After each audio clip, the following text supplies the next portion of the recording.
bakit nasabi niya? Sige, Diyos. Wait a minute. Who are you?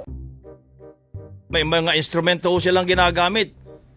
Ay, kung simula may instrumento, ay kaya yaman sabihin sa kanila, wala pang nakadetect sa buong mundo, kahit scientist, ng pagputok ng bulkan.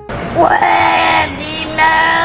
Nasusukat ho nila sa kanilang instrumento at saka Ah, panay-panay wala. ang Ay, bakit galaw. nung pumutok na ito, hindi nila nasukat? Ano po? Bakit nung pumutok na ito, hindi nila nasukat? Nitong putok na ito. Ang ligalig ng mga ito ha. Pero hindi daw nangangahulugan na yan wala na, hindi na puputok. Ay, yun ang opinion niya. Ay, nag-iisa siyang nag-uopinyon. Paano ga iyon? Ay, paano Ay, kung ano kang gusto niya? Ay, paano nga ho? Ito sa buong Batangas. Hindi, paano nga ho kung sumabog? Ay, wala, hindi. Bakit nasabi niya? Sige, Diyos. Ay, wala naman nakakadetect ng putok ng bulkan. Ay, narito nga at ang mga pulis niya, narito at kalat. Mga coast guard niya. O, ibig sabihin, guys, pag pumutok ka niya, mga rigay, hindi mamamatay.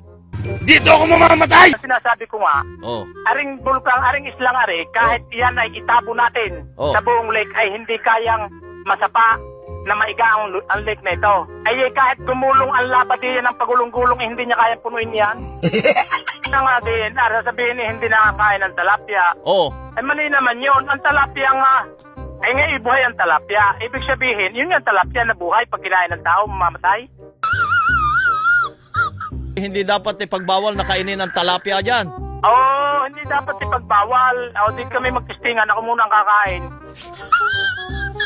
Sulfur, kung yung kinain ng talapia ang sulfur, Oo. kung talagang nakakamatay yan, ay di lahat ipatay na rin yung isda. Ba't may buhay?